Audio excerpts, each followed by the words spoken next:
आणखीन एक चिंताजनक गोष्ट झालेली आहे, जी आज सगळ्या वर्तमानपत्रात आलेली आहे, ती म्हणजे फायनान्स मिनिस्ट्रीनी दिलेला एक रिपोर्ट.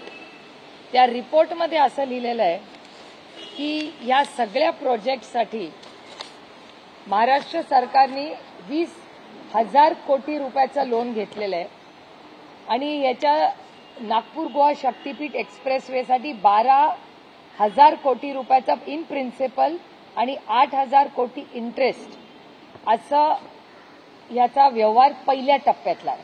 त्याच्यात फायनान्स मिनिस्ट्रीनी ऑब्जेक्शन्स घेतलेली आहेत आणि तेवढंच नाही तर त्याच्यात 3-4 ज्या चिंताजनक गोष्टी आहेत की हा लोन घेत असताना नॉर्मली लोन हे हडकोकडून अनेक वेळा घेतलं जातं, पण महाराष्ट्र सरकार आज 6.75% लोन घेते. ह्या प्रोजेक्टसाठी 8.85 हा इंटरेस्ट रेट लावलेला आहे. हेही ऑब्जेक्शन फायनान्स मिनिस्ट्रीने घेतलेलं आहे. त्याचबरोबर आता जो लोन घेतलं जाईल या प्रोजेक्टसाठी, ज्याला प्रचंड महाराष्ट्रातून विरोध होतोय, हे करत असताना महाराष्ट्रातलं 22% बजेट, प्लीज नोट, 22% बजेट हे गव्हर्नमेंटचं जे बजेट आहे ते रिपेमेंटमध्ये जाईल. हे मी म्हणत नाहीये, ही फायनान्स मिनिस्ट्रीची नोट आहे जी आज पूर्ण सगळ्या वर्तमानपत्रात आलेली आहे. त्याचबरोबर आणि एक महत्वाची गोष्ट आहे की एकीकडे अनेक निधी शिक्षकांचे असेल, अनेक इन्फ्रास्ट्रक्चर दुसरे प्रोजेक्ट्स असतील, जल जीवन मिशन असेल, म्हणजे शाळा, आरोग्य, जल जीवन मिशन याची पेमेंट्स वेळेवर होत नाहीत, पगार वेळेवर होत नाहीत. एकीकडे ही एक परिस्थिती असताना दुसरीकडे आणखीन कर्जाचा बोजा वाढवायचा आणि तेवढंच नाही तर पुढचा टप्पा, मी अनेक वेळा महाराष्ट्रात याच्याबद्दल बोलले की कैलासवासी अटल बिहारी वाजपेयी साहेबांचं सरकार असताना एक FRBM ऍक्ट आला होता, जो फिस्कल मॅनेजमेंट ऍक्ट रेग्युलेटर म्हणून येतो. म्हणजे फिस्कल मॅनेजमेंट काय असतं, जेवढे पैसे येतात आणि आपण खर्च करतो त्याच्यातली गॅप किती असते त्याला फिस्कल मॅनेजमेंट म्हणतात, जे सातत्याने केंद्र सरकार आणि राज्य सरकारचं बजेट मॅनेजमेंट करत असतं. हे करत असताना असं ठरलं होतं केंद्र सरकारमध्ये, आणि हा निर्णय अटल बिहारी वाजपेयी साहेबांच्या सरकारचा आहे, जे बीजेपीचंच सरकार होतं, की हे फिस्कल मॅनेजमेंट हे 3 ते 4% पुढे मागे राहता कामा नये. केंद्र सरकारला एक नियम आणि राज्यांना एक नियम. आणि ह्याच या सरकारच्या फायनान्स मिनिस्ट्रीच्या ऑब्जेक्शनमध्ये आलेलं आहे की FRBM ऍक्ट हा जो आहे तो करत असताना हे जर असंच काम करत राहिलो तर FRBM ऍक्टच्या बाहेर आपण जाऊ, which is not allowed by government of India.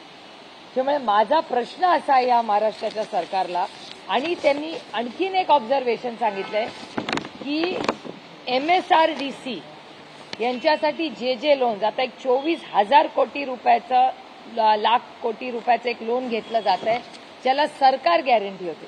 मी डेव्हलपमेंटच्या कुठल्याही विरोधात नाही, पण हे जे नंबर्स सांगतायत, आणि हे नंबर्स माझे नाही आहेत, हे वर्तमानपत्रात आलेले आहेत, आणि हे सगळे नंबर्स फायनान्स मिनिस्ट्रीच्या नोटमध्ये, जी कदाचित अर्थातच सगळ्यांनी वाचली का नाही मला माहिती नाही. माझी विनम्र विनंती आहे महाराष्ट्राच्या माननीय मुख्यमंत्र्यांना की इन्फ्रास्ट्रक्चर झालं पाहिजे का, तर जरूर झालं पाहिजे, पण लँड ॲक्विजिशन करताना ज्या पद्धतीने या प्रोजेक्टला विरोध होतोय. आणि आणखीन एक माझा प्रश्न, एक सूचना आहे माननीय मुख्यमंत्र्यांना की जर एक्झिस्टिंग रस्ता आहे, सगळे शेतकरी म्हणतात एक्झिस्टिंग रस्ता आहे, तर आणखीन एक रस्त्याची काय गरज.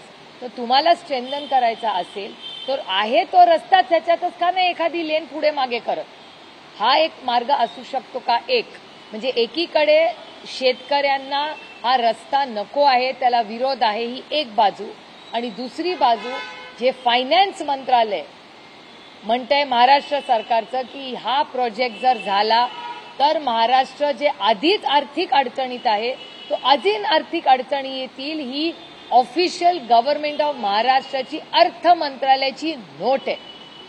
म्हणजे आर्थिक दिवाळखोरी येईल का या राज्यात, अशी एकीकडे परिस्थिती आहे असं महाराष्ट्र सरकारचं डॉक्युमेंट सांगतंय आणि विरोध होतोय. मग आपण हा हट्ट का करतोय ह्या रस्त्याचा? जमीन द्यायला शेतकरी तयार नाही, खिशात पैसे नाही. मग हे लोन घेऊन कशासाठी हे करताय? राज्याची ऑलरेडी आर्थिक परिस्थिती अतिशय अडचणीत आहे, हे मी वारंवार म्हणते तुम्हाला. आणि data speaks louder than words, हा माझा कुठलाही आरोप नाही.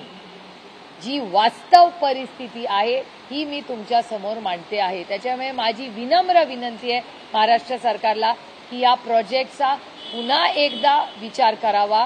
त्याचबरोबर फिस्कल मॅनेजमेंट याचा गांभीर्याने विचार करावा आणि जे पैशाचा जे MSRDCलाही ऑब्जेक्शन्स फायनान्स डिपार्टमेंटनी घेतलेले आहेत त्याचाही अतिशय गांभीर्याने विचार करा. इलेक्शन्स येतील आणि जातील, पण एकदा आर्थिक घडी जी महाराष्ट्राची आहे ती जर विस्कळीत झाली तर आपल्याला रिकव्हर करायला दशकं लागतील आणि त्याचबरोबर त्याच्यात नुकसान कष्ट करणाऱ्या मराठी माणसाचं होणार आहे. याचा अतिशय गांभीर्याने विचार महाराष्ट्र सरकारने केला पाहिजे.